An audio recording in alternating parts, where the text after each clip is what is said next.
এই যে আমরা যে সময় বসবাস করছি আখিরুজ্জামান, শেষ জামানে, এই শেষ জামানের যে সময়, এই সময়টার প্রতি আল্লাহ পাক বেশি গভীর দৃষ্টি দিতে বলছেন, কারণ এটা হচ্ছে ইতিহাসের সবচেয়ে ইম্পর্টেন্ট টাইম। কারণ এখানে এমন এমন কিছু ঘটনা ঘটবে যা পৃথিবীর ইতিহাসে কখনো ঘটেনি। কিরকম? একদিন সাহাবীরা বসে আছেন, রাসূল সাল্লাল্লাহু আলাইহি ওয়াসাল্লাম আসলেন, এসে বললেন তোমরা কি নিয়ে কথা বলছো? সাহাবীরা বললেন আমরা কিয়ামত নিয়ে কথা বলছি। রাসূল সাল্লাল্লাহু আলাইহি ওয়াসাল্লাম বলে শুনে রাখো, 10টা আলামত না দেখা পর্যন্ত কিয়ামত হবে না। নাম্বার 1 দাজ্জাল, নাম্বার 2 ইয়াজুজ আর মাজুজ, নাম্বার 3 ঈসা আলাইহিস সালামের আগমন, নাম্বার 4 দাব্বাতুল আরদ, জমিন থেকে অনেকগুলো প্রাণী বের হবে। 5 নাম্বার আর দুখান, ধোঁয়া, সারা পৃথিবী ধোঁয়ায় ছেয়ে যাবে।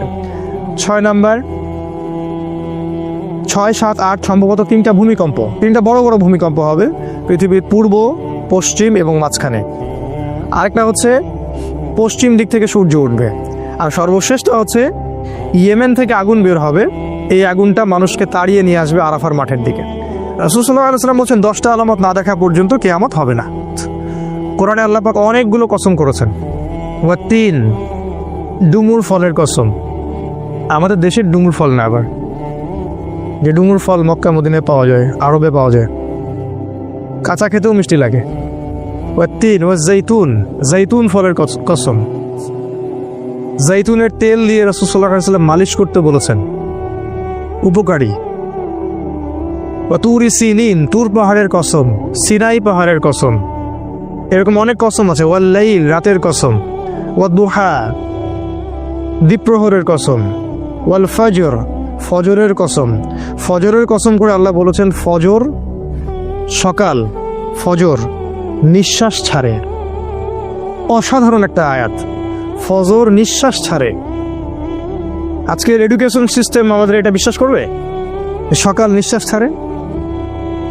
কোরআন বলেছে ফজর, ফজরের সময় মালায়েকা চলে আসেন, কেরাত হয় ইমামে, তারা শোনেন, কারা কারা নামাজে আসছেন তারা লিখে রাখেন, আল্লাহর কাছে লিস্টটা নিয়ে যান, নিয়ে গিয়ে দেখান যে ফজরের জামাতের এক হাজির ছিল। আবার আসরের জামাতে আরেক দল ফেরেশতা আসে, তারা আবার দেখেন আসরের জামাতে কারা কারা আছে, তারা আবার ফজর পর্যন্ত থাকে। কোরআনে সূরা ফজরের মধ্যে শপথ করে বলা হচ্ছে যে ফজর নিঃশ্বাস ছাড়ে। আমাদের এডুকেশন সিস্টেম কি বিশ্বাস করবে কথাটা? ফজর নিঃশ্বাস ছাড়ে, তারপর পাগলের প্রলাপ কি বলে, হয়তো গাল গল্প বলে। এই জন্য আমি বারবার বলি যে this education system is created by দাজ্জাল। এই এডুকেশন সিস্টেমটা ক্রিয়েট করেছে দাজ্জাল নিজেই। তার উদ্দেশ্য একটাই, কিভাবে আমাদের পুরো জেনারেশনের পর জেনারেশন, প্রজন্মের পর প্রজন্মকে আল্লাহ থেকে দূরে সরানো যায়, এটাই উদ্দেশ্য, আর কোনো উদ্দেশ্য নেই।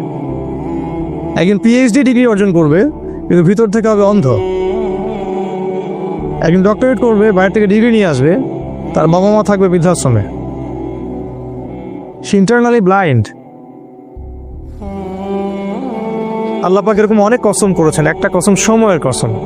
সময়ের কসম আল্লাহ কেন করলেন সেটা বলার আগে বলছি, আল্লাহ যে কসম করলেন, আমাদের জন্যও কি কসম করার বিধান নাই? আছে। আমরা যদি কসম করি তাহলে শুধু আল্লাহর নামেই করতে হবে।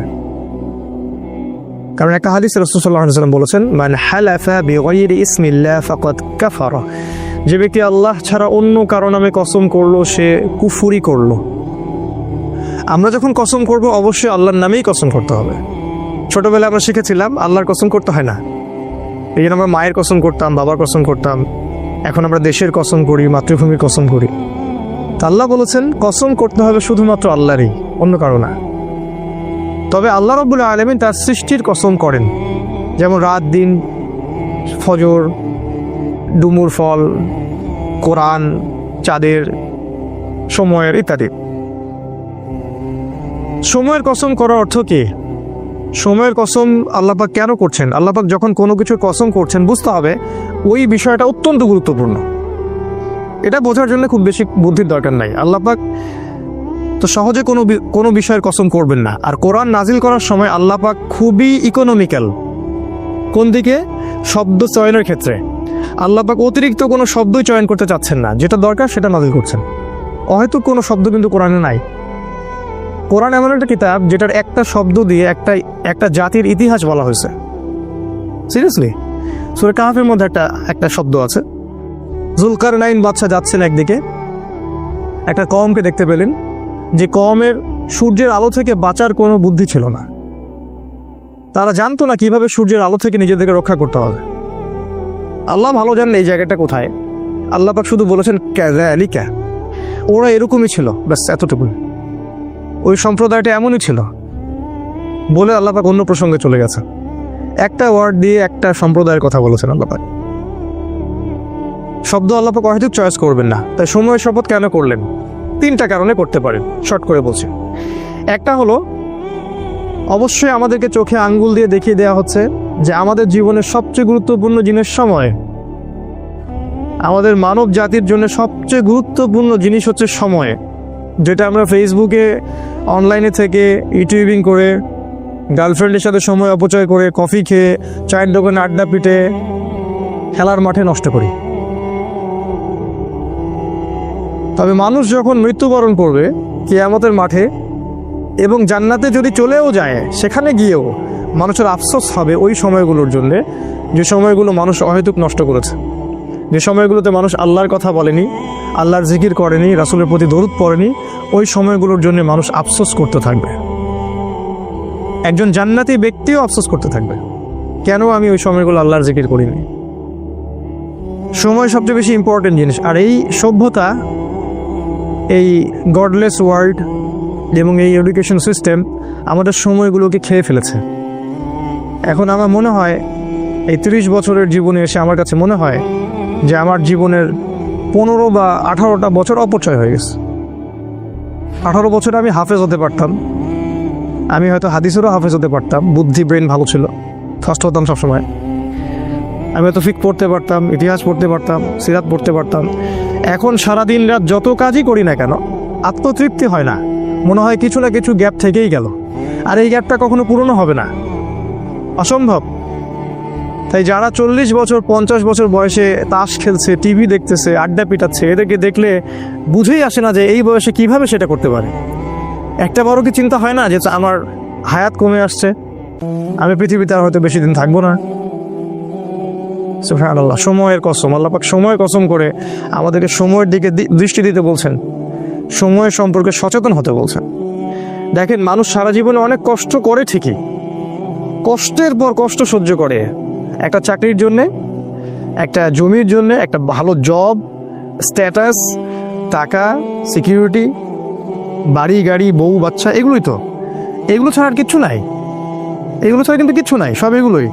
এইগুলোর পিছনে সারা দিন রাত মানুষ প্রচণ্ড পরিশ্রম করে, মানুষ কিন্তু প্রচণ্ড পরিশ্রম করে। আর শয়তান মানুষকে প্রচণ্ড পরিশ্রম করিয়েও নেয়, ও মানুষকে কষ্টের পর কষ্ট দিয়ে জাহান্নামে নিয়ে যেতে চায়। কিন্তু দেখেন, কষ্টের ট্র্যাকটা ভুল, কষ্টের ট্র্যাকটা ঠিক নাই, রং ট্র্যাকে সে কষ্ট পেয়েছে। এই যে আমাদের ছেলেমেয়েরা পড়াশোনা করছে, নার্সারিতে ভর্তি হচ্ছে 5 বা 6 বছর বয়সে, 25 বছর পর্যন্ত ঘাড়ে ব্যাগ থাকবেই। অনার্স মাস্টার্স করতে করতে 25 হয়ে যাবে বয়স। এই লম্বা সময়ে সে কোরআন শিখবে না, জেনারেল এডুকেশনের কথা বলছি, কোরআন A to Z শিখবে না, হাদিস শিখবে না, ফিকহ শিখবে না, ইতিহাস শিখবে না, সে ইসলামের যে রাসূলের জীবনী সেটা শিখবে না, সাহাবীদের জীবনী শিখবে না, এগুলো কিছু শিখবে না। 25 বছর পর্যন্ত সে কষ্ট করবে। আমরা যখন জেনারেল লাইনে পড়তাম, আমাদেরকে এক একটা কবিতা, এক একটা গল্প এমনভাবে পড়ানো হতো, একদম ভেজে ভেজে খাওয়াই দেওয়া হতো আর কি।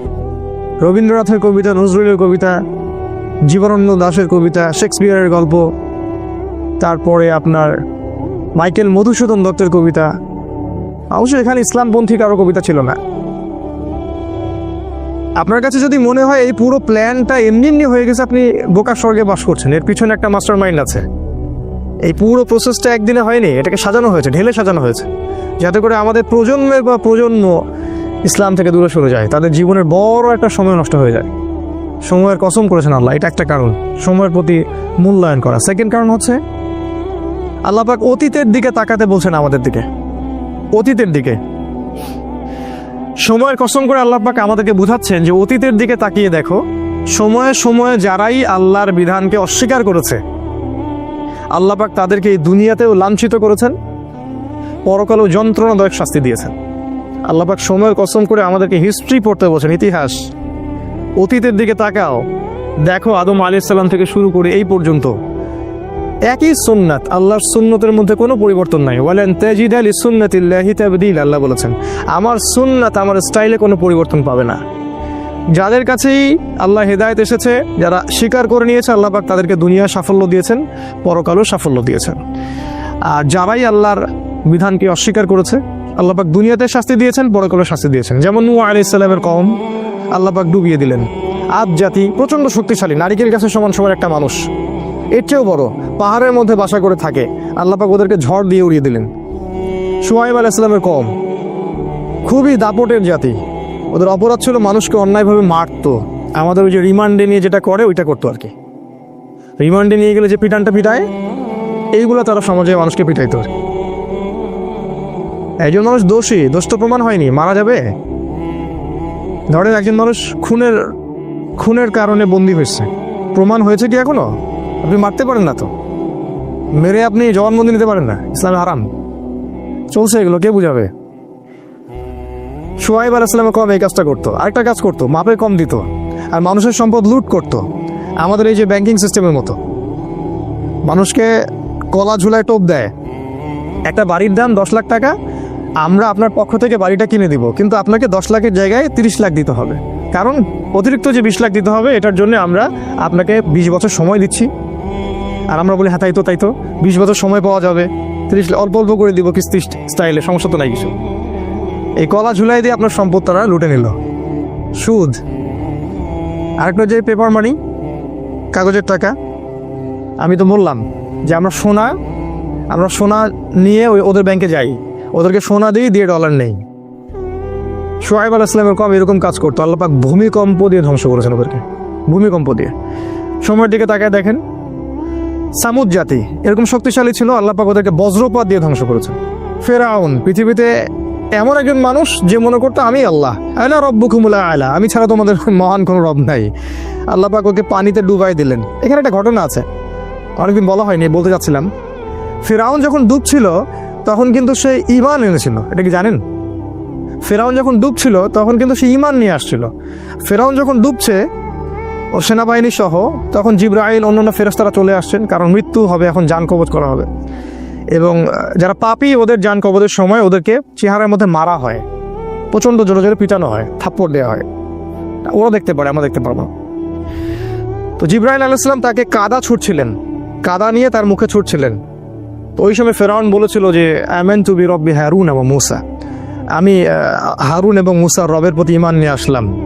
আল্লাহ পাক তখন বলছেন আলান, এখন, আল ইয়াউমা নুনাজ্জিকা ফি বাদানিকা, আজকে তোমার এই দেহকে আমি সংরক্ষণ করব, লিতাকুনা আয়া, যাতে করে তুমি নিদর্শন হও তোমার পরবর্তী জাতিদের জন্য। কিন্তু জিবরাইল আলাইহিস সালাম বলেছেন একটা হাদিসের মধ্যে, হাদিসে কুদসির মধ্যে, যে ওই সময় জিবরাইল আলাইহিস সালামও ভয় পাচ্ছিলেন, যে কারণ সে তওবা করছে, যদি আল্লাহ পাক এই সময় তার তওবা কবুল করে নেন আর তিনি যে ওকে মারছেন, যদি আল্লাহ পাক এই জন্য তাকে ধরেন। এই জন্য জিবরাইল আলাইহিস সালামও ভয় পাচ্ছিলেন। আল্লাহ পাকের রহমত এত প্রশস্ত, আল্লাহ চাইলে ওই সময় যদি তাকে মাফ করে দিতেন। জিবরাইল আলাইহিস সালাম বলছেন, যেদিন থেকে ফেরাউন বলেছে আনা রব্বুকুমুল আ'লা, ওই দিন থেকে আমি ওকে ঘৃণা করি, ওই দিন থেকে আমি ওয়েট করতেছি কখন সে মরবে, আমি আযাব দিব। তো এই যে ফেরাউন, সেও সময়ের স্রোতে হারায় গেল, নমরুদ হারায় গেল। এখনকার এই যুগের ফেরাউনরাও হারায় যাবে, এই যুগের নমরুদ যারা, তারাও হারায় যাবে। কোনো কিছু সময়ের মধ্যে টিকে থাকবে না। সময়ের কসম করে আল্লাহ পাক বলছেন, এই যে হিস্ট্রি দেখো, শিক্ষা নেও। আরেকটা উদ্দেশ্য হতে পারে সময়ের, সেটা হলো যে এই যে আমরা যে সময় বসবাস করছি, আখিরুজ্জামান, শেষ জামানে, এই শেষ জামানের যে সময়, এই সময়টার প্রতি আল্লাহ পাক বেশি গভীর দৃষ্টি দিতে বলছেন, কারণ এটা হচ্ছে ইতিহাসের সবচেয়ে ইম্পর্টেন্ট টাইম। মানে এখানে এমন কিছু ঘটনা ঘটবে যা পৃথিবীর ইতিহাসে কখনো ঘটেনি। কিরকম? একদিন সাহাবীরা বসে আছেন, রাসূল সাল্লাল্লাহু আলাইহি ওয়াসাল্লাম আসলেন, এসে বললেন তোমরা কি নিয়ে কথা বলছো? সাহাবীরা বললেন আমরা কিয়ামত নিয়ে কথা বলছি। রাসূল সাল্লাল্লাহু আলাইহি ওয়াসাল্লাম বললেন শুনে রাখো, 10টা আলামত না দেখা পর্যন্ত কিয়ামত হবে না। নাম্বার 1 দাজ্জাল, নাম্বার 2 ইয়াজুজ আর মাজুজ, নাম্বার 3 ঈসা আলাইহিস সালামের আগমন, নাম্বার 4 দাব্বাতুল আরদ, জমিন থেকে অনেকগুলো প্রাণী বের হবে। 5 নাম্বার আর দুখান, ধোঁয়া, সারা পৃথিবী ধোঁয়ায় ছেয়ে যাবে। 6 নাম্বার 6, 7, 8 সম্ভবত 3টা ভূমিকম্প, 3টা বড় বড় ভূমিকম্প হবে পৃথিবীর পূর্ব, পশ্চিম এবং মাঝখানে। আরেকটা হচ্ছে পশ্চিম দিক থেকে সূর্য উঠবে। আর সর্বশেষটা হচ্ছে ইয়েমেন থেকে আগুন বের হবে, এই আগুনটা মানুষকে তাড়িয়ে নিয়ে আসবে আরাফার মাঠের দিকে। রাসূল সাল্লাল্লাহু আলাইহি ওয়াসাল্লাম বলছেন 10টা আলামত না দেখা পর্যন্ত কিয়ামত হবে না। এগুলো মেজর আলামত। এই জন্য এই সময়টা শেষ যুগের এই শেষ সময়টা বেশি ইম্পর্টেন্ট। এখানে এমন কিছু ঘটনা ঘটবে যেটা ইতিহাসে কখনো ঘটেনি। দাজ্জাল কখনো বের হয়নি, ইয়াজুজ আর মাজুজ এর আগে বের হয়নি, সূর্য কখনো আগে পশ্চিম দিক থেকে উঠে নাই, ধোঁয়ায় সারা বিশ্ব ছেয়ে যায়নি, জমিন থেকে বড় বড় জানোয়ার বের হওয়া শুরু হয়নি। এখন এমন হাদিস আছে যে ওরা মানুষের সাথে কথা বলবে। একজন পুরুষ ঘর থেকে বের হলে ঘরে ফিরে আসবে, বাড়ির দেওয়াল, ওই ব্যক্তির পা, অন্য জানোয়ার তাকে বলে দিবে বাড়িতে কি হয়েছিল। মানে এরকম প্রযুক্তি আসতেছে সামনে। সময়ের কসম করে আল্লাহ পাক এই শেষ জামানার দিকে আমাদেরকে তাকাতে বলছেন এবং এটা বলছেন এই শেষ জামানায়, এই জায়গাটা ভালো করে বোঝেন, এই শেষ জামানায় ইন্নাল ইনসানা লাফি খুসর, এই শেষ জামানার প্রত্যেকটা মানুষ ক্ষতির মধ্যে আছে। এটা আল্লাহ বোঝাচ্ছেন আমাদেরকে। আখিরুজ জামানের প্রত্যেকটা মানুষ ক্ষতির মধ্যে আছে। ইন্নাল ইনসানা লাফি খুসর, নিশ্চয়ই, ইন্না মানে নিশ্চয়ই, আল ইনসান মানে মানুষ, লা মানে আবার অবশ্যই, ফি মানে মধ্যে, আর খুসর মানে ক্ষতি। শাব্দিক অর্থ হয় নিশ্চয়ই মানুষ অবশ্যই ক্ষতির মধ্যে আছে। আখিরুজ জামান এমন একটা জামান, এমন একটা যুগ, যে যুগের কোনো মানুষ ক্ষতি থেকে বাইরে নয়। যতই দাড়ি টুপি পাগড়ি আর জুব্বা থাকুক না কেন, সে ক্ষতি থেকে বাইরে নয়। যে মনে করবে সে ক্ষতি থেকে বাইরে, সে বোকার স্বর্গে বাস করছে। রাসূল সাল্লাল্লাহু আলাইহি ওয়াসাল্লাম কি বলেননি আখিরুজ জামানের একটা ব্যক্তি খুঁজে পাওয়া যাবে না যে সুদ থেকে মুক্ত থাকতে পারবে? তিনি কি বলেননি এই জামানার সবচেয়ে বেশি হবে মেয়েরা, এবং মেয়েরা নগ্ন হয়ে বাইরে ঘুরবে। মুমিন ভাই, মুমিন স্বামী তাকে বাড়িতে রাখতে পারবে না, সে দায়ুসে পরিণত হবে, কিছু করতে পারবে না। শেষ জামানায় দাজ্জাল এবং তার সেনাবাহিনীরা এমনভাবে সারা বিশ্ব শাসন করবে, এতে গ্রিপ থেকে মুমিন বের হতে পারবে না। সবচেয়ে বড় হাদিসটা হচ্ছে শেষ জামানায় মুমিনের হাতে জ্বলন্ত কয়লা রাখা যেমন, ঈমান ধরে রাখাটা ওই রকম হবে। নিজেকে প্রশ্ন করলে উত্তর পাওয়া যাবে আমাদেরকে সবাইকে, যে আমরা যে ইসলামটা ফলো করছি আর কি, এটা কি হাতে কয়লা ধরার মতো কিনা? আমরা যে ইসলামটা ফলো করছি আসলেই কি আমরা হাতে জ্বলন্ত কয়লা ধরে আছি কিনা, এরকম কষ্ট হচ্ছে কিনা? যদি কষ্ট হয় সুসংবাদ আপনার জন্য, যদি কষ্ট হয় তাহলে আপনার জন্য সুসংবাদ, আপনি সেই ব্যক্তি যার কথা রাসূল বলেছেন। আর যদি কষ্ট না হয় আফসোস আমাদের জন্যে, আমার উপর ধিক্কার, আমি সেই ব্যক্তি যার কথা রাসূল বলেছেন নেগেটিভলি, পজিটিভলি না। কি বলেছেন রাসূল সাল্লাল্লাহু আলাইহি ওয়াসাল্লাম? সকালে মুমিন থাকবে, বিকালে কাফের হয়ে যাবে। বিকেলে কাফের থাকবে, সকালে মুমিন হবে। ইয়াবিউ রাজুলু দীনাহু লিআরদি দুনিয়া, দুনিয়ার বিনিময়ে একজন ব্যক্তি তার দিনকে বিক্রি করে দিবে। এই হলো আখিরুজ জামান। এই জামানার প্রত্যেকটা মানুষ ক্ষতির মধ্যে। তবে আল্লাহ পাক বলেছেন 4 শ্রেণীর মানুষ নয়। 4টা কাজ যারা করবে, একই সাথে 4টা কাজ, 4টার মধ্যে যে কোনো একটা নয়, 4টা কাজই একই সাথে অ্যাট দ্য সেম টাইম, 4টা কাজ যারা করতে পারবে এবং এর উপর ইস্তেকামাহ, দৃঢ় থাকতে পারবে, তারাই ক্ষতি থেকে বেঁচে থাকবে।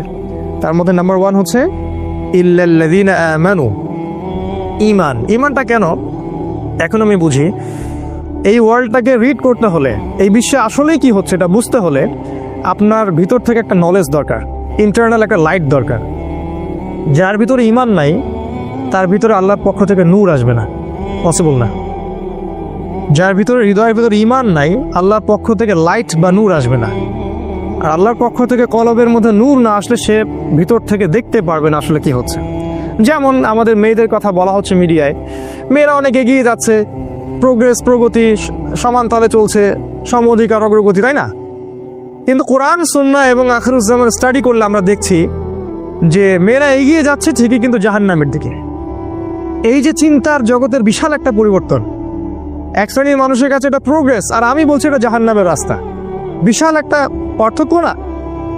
এই পার্থক্যের কারণ হচ্ছে যে মন্তব্যটা করেছে সে বাহ্যিক দৃষ্টি দিয়ে করেছে, আমরা কোরআন সুন্নাহ থেকে ঘেটে ইন্টারনাল অবজারভেশন থেকে মন্তব্যটা করলাম। এই ইন্টারনালি লাইট পেতে হলে আমাকে নূর দরকার, আর নূর আসবে আল্লাহর পক্ষ থেকে। আর কখন আসবে? যখন আপনি কোরআনের কাছে আসবেন, যখন ঈমান নিয়ে আসবেন। ইল্লাল্লাযীনা আমানু, এই হলো প্রথম। আর হাদিসে আছে, হাদিসে জিবরিলের মধ্যে ইমানের 6টা পিলার। তো অনেকেই জানি না ইমানের 6টা পিলার হচ্ছে, 1 নাম্বার আমানতু বিল্লাহ, আল্লাহর প্রতি বিশ্বাস করা, তার ফেরেশতাগণের প্রতি বিশ্বাস করা, তার আসমানি কিতাবগুলোর প্রতি বিশ্বাস করা, রসুলগণের প্রতি বিশ্বাস করা, পরকালের প্রতি বিশ্বাস করা এবং তাকদিরের ভালো মন্দের প্রতি বিশ্বাস করা। এই 6টা পিলারকে বিশ্বাস করার নাম ইমান। এখানেও 3টা কথা আসবে, শুধু বিশ্বাস করা না, হৃদয়ে বিশ্বাস করা, মুখে স্বীকৃতি দেয়া, হৃদয়ে আগে বিশ্বাস করা, মৌখিক স্বীকৃতি দেয়া এবং কাজে বাস্তবায়ন করা। শুধু বললেই হবে না যে আমি মুমিন, কাজে প্রমাণ করতে হবে।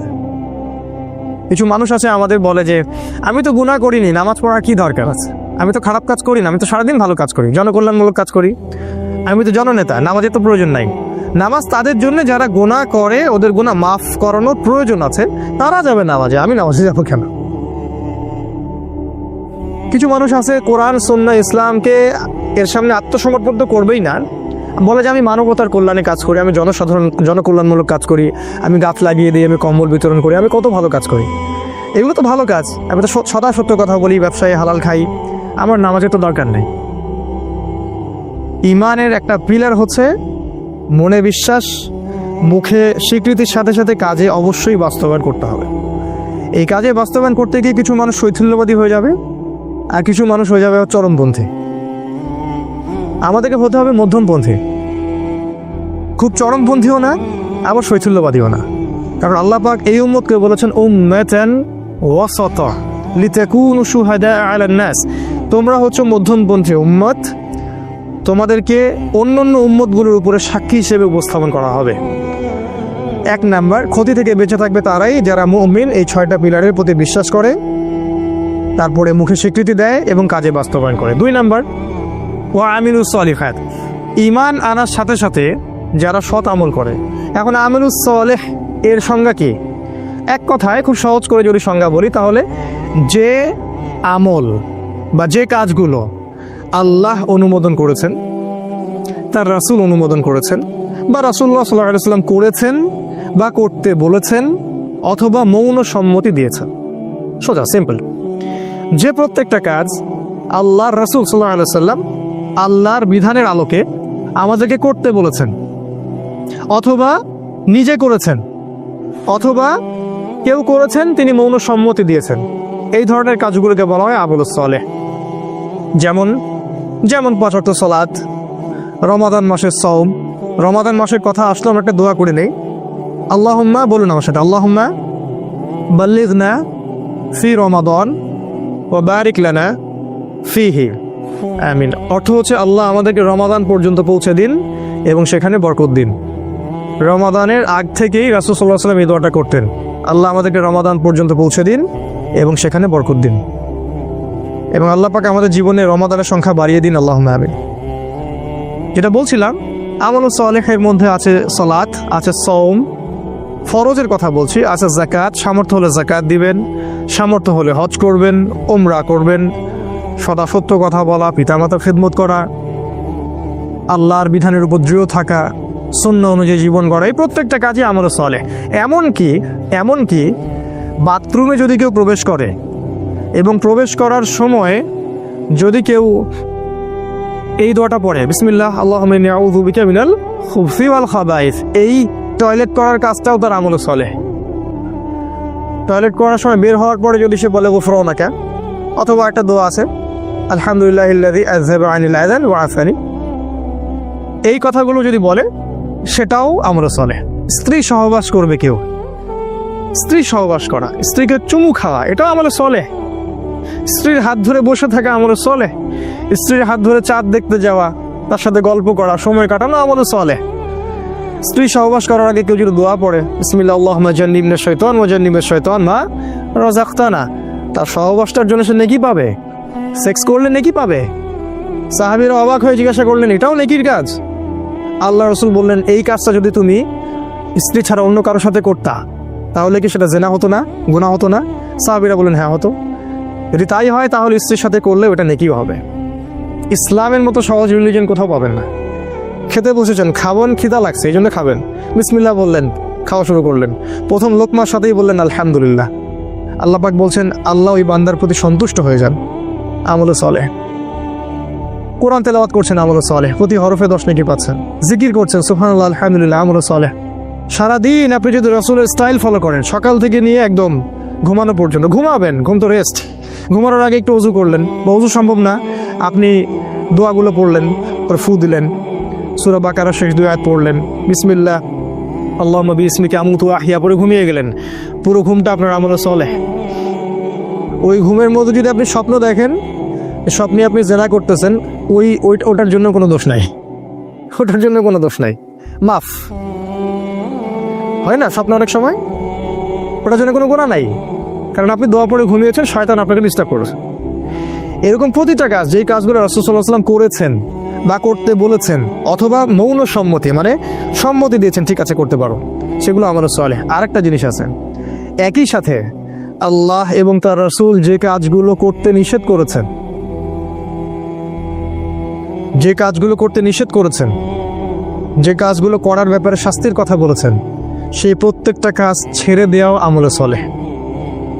যেমন রাসূল বলেছেন যে শিরিক করো না, শিরিক না করা আমলে সালেহ। সুদ খেও না, সুদ যে আপনি খাচ্ছেন না এটাই আমলে সালেহ। সুদ আপনি খাচ্ছেন না, সুদ খাবো না বলে অন্য একটা আপনি রিজিকের সোর্স খুঁজেছেন, যে আমি সুদে থাকতে চাই না এই জন্য আমি কলা বিক্রি করি, ওই কলা বিক্রি করাটা আপনার আমলে সালেহ। এবং আপনি আল্লাহর কাছে মর্যাদা পান ওই কোটটাই পড়া ব্যাংক অফিসারের চাইতে। কোটটাই পড়া ব্যাংকের অফিসার আল্লাহর কাছে রক্ত চোষা প্রাণীর মতো। কোরআনের ভাষায় বললে হয়তো অনেকে কষ্ট পাবেন, আল্লাহ পাক বলেছেন জানোয়ারের মতো। আল্লাহ পাক বলেছেন জানোয়ারের মতো, সূরা আরাফ আয়াত নাম্বার 179। মাঝে মাঝে একটু হিট দিয়ে কথা বলতে হয় বলেই আল্লাহ এগুলো কথা বলেন। তো এই যে আমরা অন্যায় থেকে দূরে থাকছি, এটাও আমাদের চলে। ওই যে টাকনুর নিচে কাপড় পরলে গোনা হয়, আপনি প্যান্টটা কেটে নিলেন, এটাই আমাদের চলে, কারণ আপনি টাকনুর নিচে কাপড় পরতে চাচ্ছেন না, দাড়ি শেভ করতে হয় না, এই জন্য আপনি ছেড়ে দিয়েছেন। দাড়ি যতদিন থাকবে আপনি আমল সলের মধ্যেই আছেন, কন্টিনিউয়াসলি নেকি লেখা হচ্ছে। আর এটা একমাত্র সুন্নাহ যেটা মৃত্যুর পর আপনার পরিচয় বলে দিবে আপনি মুসলিম না মুসলিম। যে একমাত্র সুন্নাহ, ভিজিবল সুন্নাহ, যেটা নিয়ে আমরা কবরে যাব। আর কোনো সুন্নাহ নিয়ে আমরা কবরে যাচ্ছি না, ভিজিবল, দেখা যাচ্ছে না। একমাত্র সুন্নাহ যেটা দেখা যাচ্ছে, এটা নিয়ে কবরে যাবে মানুষ। পাগড়ি নিয়েও যাবে না কবরে, জুব্বা নিয়েও যাবে না কবরে। তো যেটা বলছিলাম যে আপনি যে অন্যায়গুলো, এগুলো থেকে যে দূরে থাকছেন, এটা আমলে সলেহ। সেটা প্রত্যেকটা অন্যায় হোক না কেন, যত বড় স্কেলেই হোক আর যত ছোট স্কেলেই হোক, তাহলে আমলে সলেহ আমি মনে হয় বোঝাতে পেরেছি। যে আমলগুলো রাসূল করেছেন, করতে বলেছেন অথবা সম্মতি দিয়েছেন, সেগুলো আমলে সলেহ। একই সাথে যেগুলো রাসূল নিষেধ করেছেন, এগুলো ছেড়ে দেওয়াও আমলে সলেহ। আরেকটা বিষয় আছে, সেটা হলো যে আমলে সলেহ এর বিপরীত জিনিসকে বলা হয় বেদাত। যখন কোনো ব্যক্তি আমলে সলেহ করে না, অন্য কোনো পদ্ধতি অবলম্বন করে যেটা আল্লাহ এবং তার রাসূল অনুমোদন করেননি ইসলামে, এটাকেই বেদাত বলা হয়। এটা সংখ্যার ক্ষেত্রে হতে পারে, সময়ের ক্ষেত্রে হতে পারে, এটা পদ্ধতির ক্ষেত্রে হতে পারে। যেমন দরুদ পাঠ করাটা ইবাদত, কিন্তু মিলাদ মাহফিলের স্টাইলে দরুদ পড়াটা বেদাত।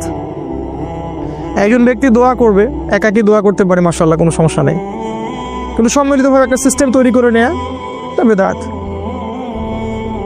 একজন মানুষ ধরেন রোজা রাখবে, ভালো কাজ, এটা একটা নির্দিষ্ট দিনকে বেছে নিল, এই দিনে আমি 1000 রাকাত নামাজ পড়বো, এই দিনে আমি হালুয়া রুটি খাবো, এই দিনে রোজা রাখবো, সিস্টেমটা বেদাত। অর্থাৎ আমলে সলেহ এর বিপরীতটাই কিন্তু বেদাত। আমলে সলেহ এর পরিণাম জান্নাত, বেদাতের পরিণাম কিন্তু জাহান্নাম। আল্লাহ পাক আমাদেরকে হেফাজত করুন। এই হলো 2 নাম্বার, ঈমান এবং আমলে সলেহ। আর 2টা আছে, শর্ট করে দিচ্ছি। 3 নাম্বার, ওয়াতাওয়াসাউ বিল হক। তারা ক্ষতি থেকে বেঁচে থাকবে শেষ জামানায় যারা নিজেরা আগে হকের উপরে থাকে, নিজেরা আগে হকের উপরে দৃঢ় থাকে, পাহাড়ের মতো, খিদির আলাইহিস সালামের মতো, ওই যে পাহাড়ে পাথরের উপর বসেছিলেন, রকের উপরে, নিজেরা দৃঢ় থাকে এবং এরপরে অন্যদেরকে হকের দিকে ডাকে, এরা ক্ষতি থেকে বেঁচে থাকবে। যারা ঈমান এনেছে, এরপর আমলে সলেহ করছে, এখন মাশাআল্লাহ পরিবার গঠন করে ফেলেছে, নিজের যোগ্যতা হয়ে গেছে, নিজে হকের উপর আছে মাশাআল্লাহ, এবার মানুষকে সে হকের দিকে ডাকছে। কারণ ডাকার কাজটা তো স্কুল বয়দের কাজ না, এটা স্কলারদের কাজ। কারণ যদি আমরা দাওয়াত দেওয়ার যোগ্যতা অর্জন না করি, তাহলে আমি মানুষকে ভুল পথে দাওয়াত দিব। সিম্পল। আমি যদি ইংরেজির প্রফেসর হতে চাই, আমাকে ইংরেজির উপর আরও বড় ডিগ্রি নিতে হবে, তারপরে আমাকে ক্লাস নিতে হবে। তাই আমরা নিজেরা যদি আগে এগুলোর উপর স্টিল থাকি, তারপরে আমরা যখন মানুষকে দাওয়াত দিব, যোগ্যতা অর্জন করব, জ্ঞান অর্জন করব, তখন মানুষ সঠিক পথের দিকে আমরা ডাকতে পারবো। আর এই জায়গায় কিন্তু সমস্যা আছে, আমরা দাওয়াটা খুব পছন্দ করি, তো যোগ্যতা থাক বা না থাক একটু সুর করে বলতে পারি, পড়াশোনা থাক বা না থাক, হ্যাঁ পড়াশোনা খুব একটা নাই, সুর আছে গলার মধ্যে। সারা দেশব্যাপী দাওয়াতি কাজ করা হচ্ছে, অসংখ্য মানুষ জিকিরের নামে প্যান্ডেলে উঠে লাফাচ্ছে, অসংখ্য মানুষ ইসলামের নামে দলীয় তাকলিদে যাচ্ছে, অসংখ্য মানুষ জিহাদের নামে জঙ্গিবাদে যাচ্ছে। প্রত্যেকটা জায়গায় সমস্যা সৃষ্টি হচ্ছে। কারণ কি? কারণ যে দাওয়াত দিচ্ছে সে জানে না আসলে সঠিকভাবে দাওয়াত দেওয়ার ম্যাথোডোলজিটা কি। কোথা থেকে শিখবো? আল্লাহ রাসূল থেকে শিখবো, অন্য কারো কাছে যাওয়ার দরকার নেই। শুধু রাসূল সাল্লাল্লাহু আলাইহি ওয়াসাল্লামের জীবনের দিকে তাকাবেন, জীবনের কোন জায়গায় কোন অবস্থায় তিনি কিভাবে দাওয়াত দিয়েছেন, ব্যাস। জীবনের কোন সিচুয়েশনে তিনি কেমন করে দাওয়াত দিয়েছেন। মক্কায় তিনি মূর্তির সামনেও নামাজ পড়েছেন 13 বছর, তখন মূর্তি ভাঙার মতো সিচুয়েশন ছিল না। মদিনায় খেলাফত কায়েম হওয়ার পরে আবার যখন মক্কা পুনরুদ্ধার করা হলো, তখন তিনিই আবার মূর্তি ভেঙে দিলেন, নিজের হাতেই মূর্তি ভাঙলেন, যা আল হক ওয়া যাহাকাল বাতিল বললেন। তাহলে দুটা সিচুয়েশন আলাদা ছিল। দায়ীকে বুঝতে হবে তার যোগ্যতা কতটুকু, তাকে কোন সিচুয়েশনে কি বলা যাবে কি বলা যাবে না, কি কোন দিকে মানুষকে ডাকতে হবে, কোন সময়ে কোন দিকে দাওয়াত দিতে হবে। এখন উম্মার যে সময়, এই সময়টা মানুষকে ছোট ছোট ইখতিলাফি বিষয়ের দিকে মতভেদ করার সময় নয়। এখন আমরা এমন একটা সময় আছি যে আমরা এন্ড টাইম, শেষ সময়ের দিকে যাচ্ছি, যখন সারা বিশ্ব একত্রিত হয়ে আমাদের বিরুদ্ধে প্রোপাগান্ডা চালাচ্ছে। আর এই সময় যদি আমরা বিভিন্ন দলে উপদলে ভাগ হয়ে থাকি, তাহলে আমাদের ওই যে হাওয়া বেরিয়ে যাবে, আল্লাহ পাক সূরা আনফালে বলেছেন, বাতাস বের হয়ে যাবে, হাওয়া বের হয়ে যাবে, তোমরা পাগুলো স্থলিত হবে, এক ভাইকে মারবে আরেক ভাই হাসবে, এক ভাইকে মারবে আরেক ভাই হাসবে, বলবে আমাকে তো মারে নাই, আমার দলকে তো কিছু বলেনি, সমস্যা নাই। তো বোকা বুঝতে পারেনি যে পরে ওর কাছে ওরা আসতেছে। তো এটা হবে। তাহলে হকের দাওয়াত দেওয়ার আগে আমাদেরকে হকটাকে চিনতে হবে, হক চিনতে হবে, এবং এর উপরে আগে নিজেদেরকে দৃঢ় থাকতে হবে, তারপরে গিয়ে আমাদেরকে অন্যকে দাওয়াত দিতে হবে। এবং দাওয়াত দেওয়ার সময় আমাকে পরিবেশ পরিস্থিতি এবং সময় বুঝতে হবে, কোন সময়ে কোন প্রেক্ষাপটে কিসের দাওয়াত দিতে হবে। এবং এই দাওয়াত দেওয়ার সময় হতে হবে মানুষের সাথে নরম, উদার। একটা মানুষ এখনো ইসলামের বেসিক কোনো বিষয় জানেই না, ধরেন সে সলাতই আদায় করে না, এখন আপনি কি সবার আগে ওকে সলাতের দিকে ডাকবেন, নাকি ওকে আপনি বুকে হাত বাঁধা শেখাবেন? কি করবেন বলেন তো? আপনার বুদ্ধিমানের কাজ কি? অ্যাটলিস্ট তাকে আগে সলাতের দিকে তো ডাকবেন। সে নামাজ পড়তেছে মাশাআল্লাহ, এখন নিয়মিত জামাতে আসে, মাশাআল্লাহ হৃদয়টা পরিবর্তন হচ্ছে, আস্তে আস্তে আস্তে আস্তে আপনি ওকে মাসআলাগুলো বোঝান। আমরা কি করি? আমরা প্রথমে আক্রমণ করি, যেখানে যাই এটা ঠিক না, ওইটা ঠিক না, আপনার এটা ভুল হয়েছে, আপনার এটা ঠিক না। এতে করে কি হয়? ওরা তো এই ব্যাপারটাকে ভালোভাবে দেখেই না, বরং এখানে ওরাও তখন ডিফেন্সিভ হয়ে যায়, ওরাও তখন বলে যে না আমাদেরটাই ঠিক। ওরাও মাহফিল করবে আপনার বিরুদ্ধে, আর আমরাও মাহফিল করবো ওদের বিরুদ্ধে। এই হচ্ছে উম্মার সার্কাস। শব্দটা কি বললাম আমি? সার্কাস। এখন এই বাংলাদেশে এই সার্কাস চলে। হকের দাওয়াত দেওয়ার জন্য হকের সংজ্ঞা জানতে হবে। আল্লাহ পাক সূরা কাহাফের মধ্যে বলেছেন, আয়াত নাম্বার 23 বা 24, আল্লাহ বলেছেন ওয়াকুলিল হক মির রাব্বিকুম, হক সেটাই, সত্য সেটাই যেটা তোমার রবের পক্ষ থেকে নাজিল হয়। ফামান শাআ ফালইউমিন, যার ইচ্ছা হয় সে ঈমান নিয়ে আসুক, ওয়ামান শাআ ফালইয়াকফুর, যার ইচ্ছা হয় সে অস্বীকার করুক। ইন্না আ'তাদনা লিযালিমিনা নারান, আর আমি আল্লাহ জালেমদের জন্য আগুন প্রস্তুত করে রেখেছি। আল্লাহ পাক হকের সংজ্ঞা দিলেন, হক সেটাই যেটা আল্লাহর পক্ষ থেকে নাজিল হয়। তাহলে আল্লাহর পক্ষ থেকে কি গণতন্ত্র নাজিল হয়েছে?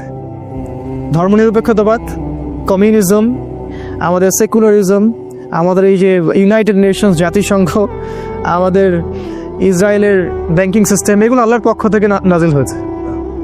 কি নাজিল হয়েছে আল্লাহর পক্ষ থেকে?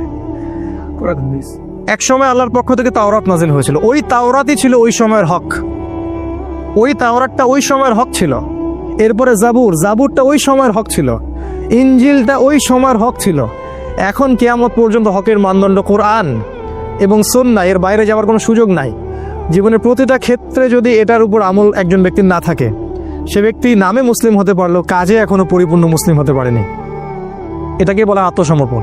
এই হকটাকে আমরা আগে চিনলাম, এরপরে আপনি হকের দিকে মানুষকে দাওয়াত দিবেন। আর আমি বললাম দাওয়ার ক্ষেত্রে আমাদেরকে হতে হবে একটু লিবারেল, একটু নমনীয়, মানুষকে আগে বেসিক জিনিসগুলোর দিকে নিয়ে আসা, তারপরে আপনি আস্তে আস্তে কঠিন জিনিসগুলো আলোচনা করেন। আর সবচেয়ে বেশি যেটা ইম্পর্টেন্ট, এই শেষ জামানায় সবার মাঝে একটা মৈত্রীর বন্ধন তৈরি করা বেশি ইম্পর্টেন্ট। সে যে কোনো সংগঠন করুক না কেন, সে যে কোনো দল করুক না কেন, আমাদের দেখা উচিত ওর মধ্যে ভালো কতটুকু আছে।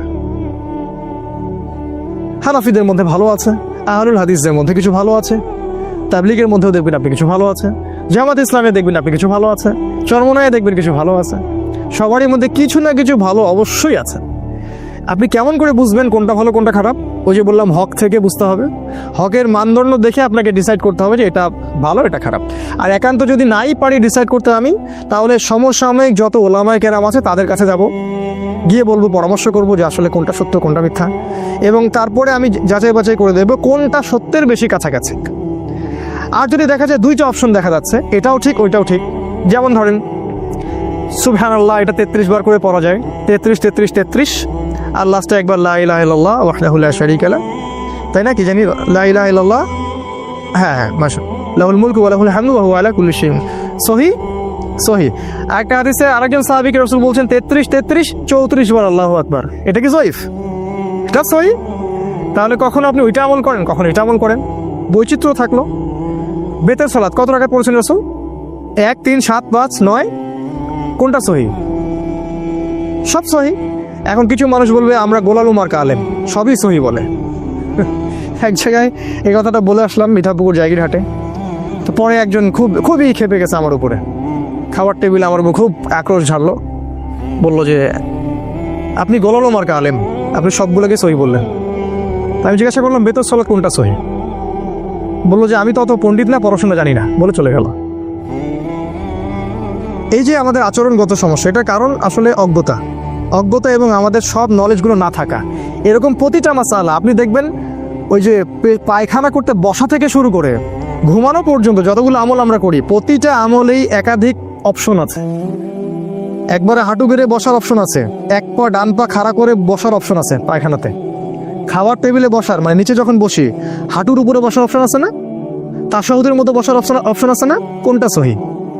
করবেন দুটোই সহি।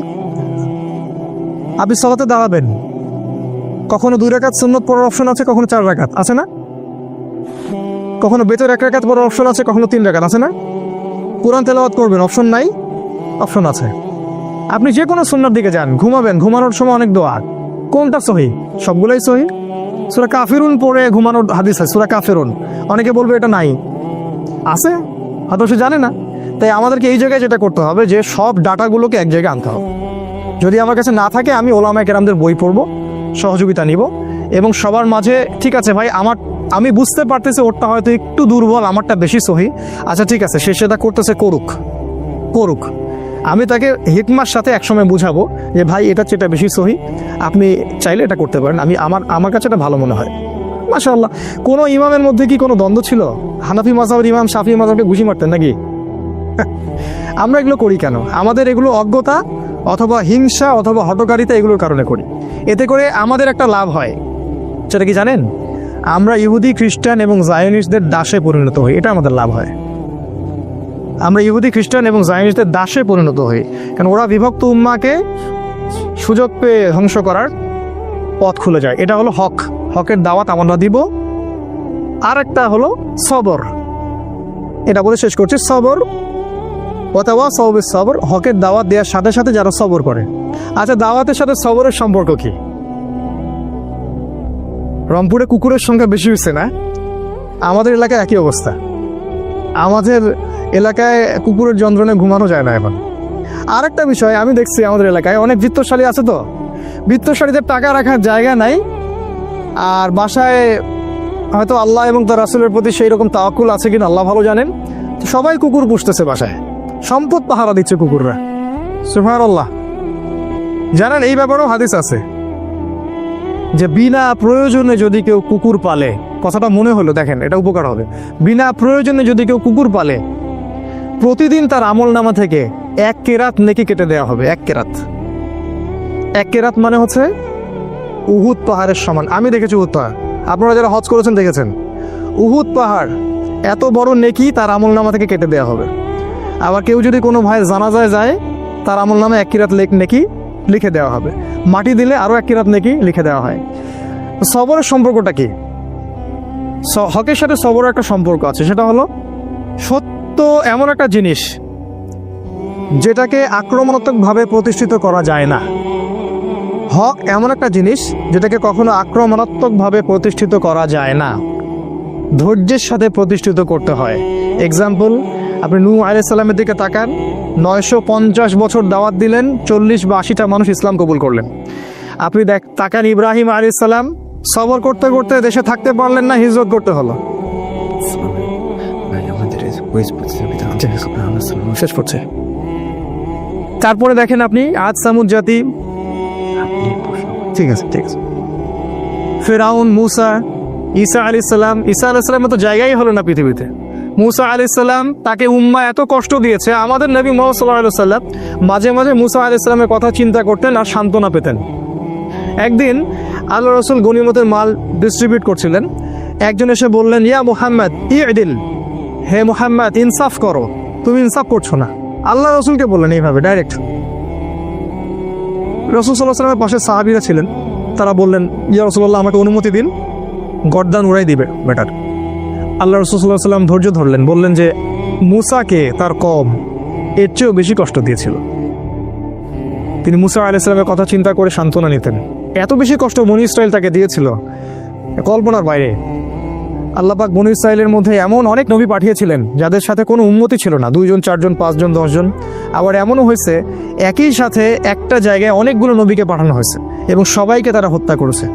একদিনে 40 জন নবীকেও তারা হত্যা করেছিল, এরকম হিস্ট্রি আছে। তো সবরের ব্যাপারটা নবীদের সাথে সম্পর্কিত, তাদের দাওয়াতের সাথে দেখেন হকের সাথে সবর সম্পর্কিত আছে। আর সর্বশেষ দেখেন আমাদের মুহাম্মদ সাল্লাল্লাহু আলাইহি ওয়াসাল্লাম নবীজি, তিনি এত ভালো মানুষ, তাকে আল আমিন বলা হয়। তিনি কখনো মিথ্যা বলেন না, কাউকে কষ্ট দেন না, এতিমকে ভরণ পোষণ করেন, বিধবাকে দেখেন। নবী হওয়ার পর থেকেই তার টাইটেলগুলো চেঞ্জ হয়ে গেল, তাকে বলা হচ্ছে কাযযাব, মিথ্যাবাদী, ভণ্ড, প্রতারক, ক্ষমতা লোভী, তাই না, জিনগ্রস্ত, শয়তানের বলিয়া ওরা, এগুলো সব বলা হচ্ছে। হঠাৎ করে চেঞ্জ হয়ে গেল, তাকে 15টা গালি খেতে হচ্ছে, 14 বার তাকে হত্যা করার চেষ্টা করা হয়েছে। নিজের মাতৃভূমিতে তার থাকা হলো না, হিজরত করতে হলো, সবর করলেন। তাই এই যে হকের দাওয়াত, এর সাথে সবরটা খুব ইম্পর্টেন্ট।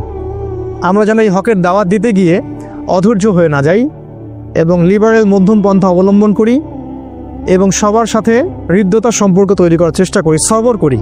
একদিনে কোনো কিছু পরিবর্তন হবে না, একদিনে কখনো কোনো কিছু পরিবর্তন হবে না। একটা সুন্দর গঠনমূলক পদ্ধতিতে দীর্ঘস্থায়ী একটা পরিকল্পনা করলে হয়তোবা কোনো ফলাফল পাওয়া যাবে। আল্লাহ রাব্বুল আলামিন, আজকে সময় শেষ হয়ে গেছে, আমি শর্ট শেষ করলাম। আল্লাহ পাক আমাদেরকে শেষ জামানার এই সূরাতুল আসরের উপরে আমল করা তৌফিক দান করুন।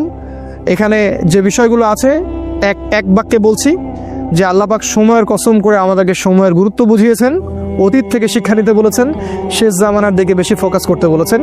তিনি বলেছেন শেষ জামানার বেশিরভাগ মানুষই ক্ষতির মধ্যে আছে, তবে তারা নয় যারা ইমানদার, ইমান এনেছে এবং একই সাথে সৎ আমল সম্পাদন করেছে এবং এর সাথে তারা হকের উপর প্রতিষ্ঠিত ছিল, অন্যকেও হকের দাওয়াত দিয়েছে এবং সর্বশেষ যারা ধৈর্যের উপদেশ দিয়েছে পরস্পরকে।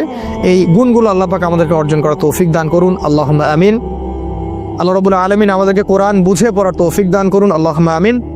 এবং এই ছোট্ট সূরাটার মধ্যে অনেক ব্যাপক আলোচনা আছে, আপনারা এগুলো তাফসীর পড়বেন, বাসায় তাফসীর কিনবেন, পড়বেন, আরও অনেক নলেজ আপনারা জানতে পারবেন ইনশাআল্লাহ। আল্লাহ পাক এই প্রতিটা বিষয়ের উপর আমাদেরকে আমল করার আল্লাহ পাক তৌফিক দান করুন। আমাদের কোরআনের আলোয় আল্লাহ পাক আমাদেরকে আলোকিত করুন, আমাদেরকে ইমান আনার মতো আনার তৌফিক দান করুন, আমলে সালেহ বেশি বেশি করার তৌফিক দান করুন, হকের উপর থাকার তৌফিক দান করুন, দাওয়াত দেওয়ার তৌফিক দান করুন এবং সবর বা ধৈর্য ধরার আল্লাহ পাক তৌফিক দান করুন, আল্লাহুম্মা আমিন। এই বলে আমি আমার আজকের বক্তব্য শেষ করছি।